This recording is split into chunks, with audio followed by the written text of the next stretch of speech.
Greetings, everyone. My name is Karen Davino, and I am the Superintendent of Schools here in Vernon. I am with Dr. McKay, the Assistant Superintendent of Schools, and we are coming to you here from the high school, Vernon Township High School, our beautiful, fabulous, wonderful facility. Absolutely. We've chosen purposefully to sit next to this bulletin board that says the future of the world is in this classroom. Folks, we know that September is around the corner and you have a lot of anxiety right now. We know that you're feeling very concerned. We're hearing from our parents. Of course. We're hearing both, right? We're hearing about the parents that say, I can't send my children back, I'm worried about COVID. And we're hearing from parents who say, please send my children back, they're driving me crazy, or I have to go to work. I just wanted to stress at the very beginning of this particular podcast, the most important thing that we want you to hear is you have choices with the Vernon School District plan. In fact, today, the parent portal opened only for two things, right? Mm-hmm. One is to log on and to say you'd like to opt in to virtual learning. If virtual learning works for you in the spring, if you prefer that method, if you've got a medical condition or an underlying condition, please select that. You have time. It does not close until August 5th. And we also opened today the transportation portal, which also allows parents to select whether or not they will be driving their child or not. The reason for that is that if you choose to take the bus, you must wear a mask, right? So there will even be signs on the bus that says, that you can't ride without a mask. It's really, really, really important. The option is you can drive your child in. I know that's inconvenient, or you can choose virtual learning. So those are the two probably most important things to talk about this morning. So as you deal with that decision, there are going to be people that are saying, well, things are changing so rapidly. How do we know by August 5th? The reason that we need the commitment by August 5th is because we are really taking a hard look at how we schedule. We've talked a lot about the A-B schedule, and we'll talk a little bit more about that right now. But what we want you to know is the more students that opt for virtual, or the more parents that opt for virtual for their students, the more we have to make sure that we have that virtually set up. So this Thursday evening, Russ Rogers and Vinny Glagliastro and myself are going to talk about the curriculum work that we have done in order to make it more robust with our virtual learning, as opposed to what we did in the spring last year, although our teachers did a wonderful job. Yes. But we're trying to make sure that we've got more curriculum in place so that we're ready for more virtual learning. Not because we're anticipating that we're going to go out again, more that we want to make sure that the students who have decided not to come back have a virtual option that is legitimate and, like I said, robust. So if you're paying attention on Thursday evening, or you get a copy of this, because Matt, you're going to record it, I assume. Matt's with us this afternoon. Right. Then, of course, you can see that presentation as well. So that's one of the things. And the other thing, Karen, that everyone's worried about is our hygiene and what we're doing here. So we're going to show them a couple of videos today. Absolutely. Yeah, about what we're doing here. Yeah, two really important videos. You'll see some sanitizing of a classroom to see what a regular practice will look like. And you'll also see the changing of a filter, an air filter in one of our ventilation systems. So we want you to feel reassured by some of the practices.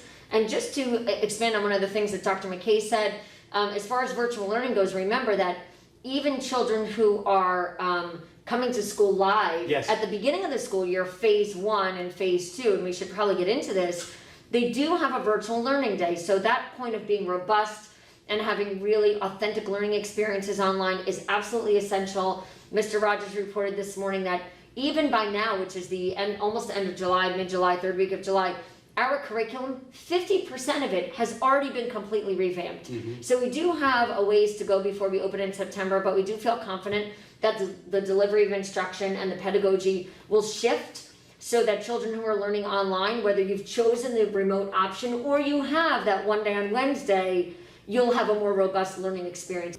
So while we're talking about strengthening virtual instruction, remember, this isn't just for the children who are opting in for virtual learning. We also have a virtual learning day built into phase 2. So phase 1 is actually going to be alternating blue and gold days back and forth with each other, and that's really just the first couple of weeks of school to get everybody used to what that looks like. Then phase 2, Dr. McKay, let's talk about that. So phase 1, remember, the first week is only 4 days because of Labor Day. Correct, Labor Day. Right. So it's blue, gold, blue, gold. Exactly, That's it. exactly. So once phase 1 is over and we start with phase 2, it's very important that we're going to go with AA Monday and Tuesday, and BB on Thursday and Friday. So blue and gold.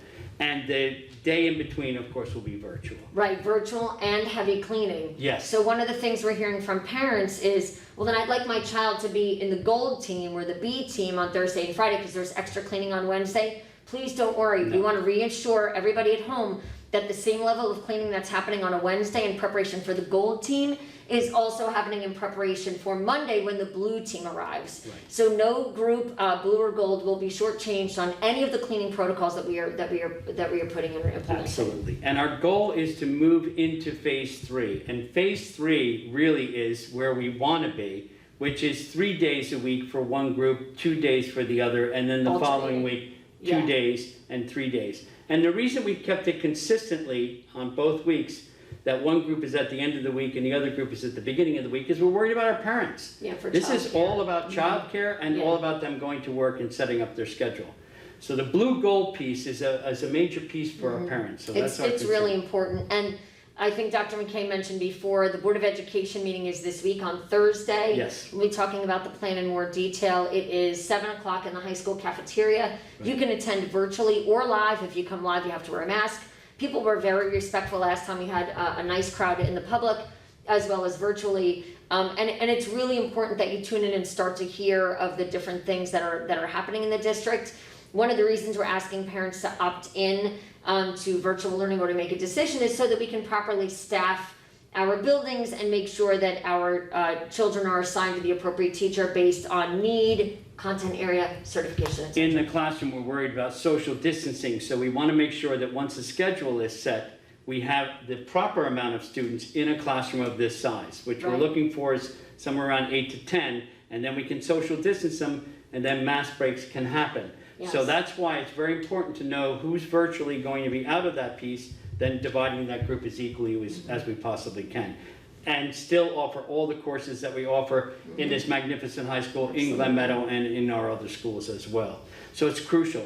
So those are very important things that are going to happen this Thursday. But right now in the video, through the magic of Mr. Matt Shea, you're going to see some cleaning specs that are going to be happening. One is the spraying, which we're going to be doing in each of the classrooms every day, but also the filter. So take a look at what we have here. Hello, here we're with our Victory sprayer with our brew tabs. The tablet goes in the Victory sprayer and it turns into this chlorine disinfectant. Our custodian, Matt Sika here, just sprayed down some of the chairs. You just do a misting. It's an electrostatic sprayer, which means the machine, if you will, puts out a negative charge to the spray as it comes out. Most hard surfaces are positively charged, so it actually acts as a magnet. So this, as the spray comes out, it finds the surface and it's magnetized to that surface, so it's not an airborne situation. The liquid would just drop by gravity, but because of the electromagnet, the negative charge, it's more efficient, so there's none that's floating around in the air.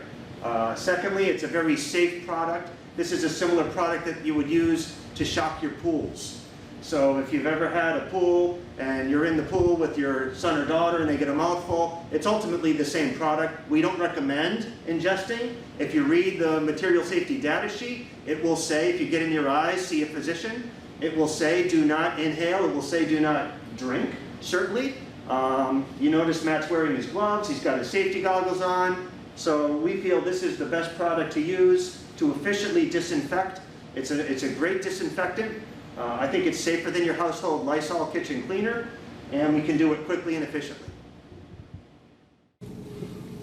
Good afternoon. We're here with our licensed plumber, Rick Green. Rick's going to walk us through just changing the filters as we prepare during the summer to open for September, but more importantly, with the pandemic, how we're keeping our air quality to a good level and our students and staff safe. So Rick, what's the first step in changing out the filter? Well, what we've done here, we've come to one that's just about finished. We've already removed the existing filter from the machine, vacuumed out the airflow area. We have a new filter installed. We're going to get that back in its track so that it's back in the airflow range. At this point, we're ready to, the machine has been oiled, we're ready to start it up again.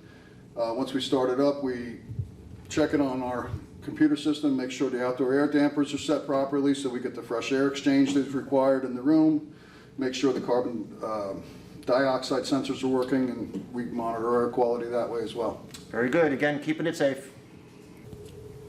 So those were fun videos. You got a sense of what the sprayer looks like. And of course, we're going to be spraying every classroom. And that really is an amazing piece of machinery because it's so safe. Absolutely. But it does kill everything, and it leaves everything dead for 24 hours, and we'll be spraying every 24 hours anyway. And also, when you saw the units, know this, that we're going to be sending a lot more air through those units, and the fresh air comes from the outside and gets pushed through, so there's Right. a lot more air in the classrooms than there has been before. And it's going to be more to heat and more to cool, but we think Right. it's very, very important for the safety of the children, so it's going to be an important thing. And that percentage of pressure is essential, right? We know that, We know this. windows open on the Yes, bus where yep. appropriate, right? All these things are good practices. Right. So we want to talk a little bit about what we're going to do the next time we see you. Yeah. We think we want to highlight some things that are happening with athletics. Yep. They're doing a tremendous job. They worked through the athletics phase 1 and phase 2, which is very different than the schools. Right. That's the NJS IAA, but they're doing a really nice job, and I hope that makes parents feel reassured that the practices are going well, the practices of monitoring our children when they come in. The other thing we'll likely talk about are maybe some nursing protocols and some expectations of all of you, because we do need to talk about how to keep kids healthy and safe, what happens if a child is ill. So we're going to talk about that, I think, on our next podcast. And we'll talk about, the fear that everybody has. What happens when someone comes up with a temperature? Right. And so we'll talk about the nursing protocol, because we've met with all the nurses, and they have a lot to tell us. Yeah. Okay, we'll see you next time.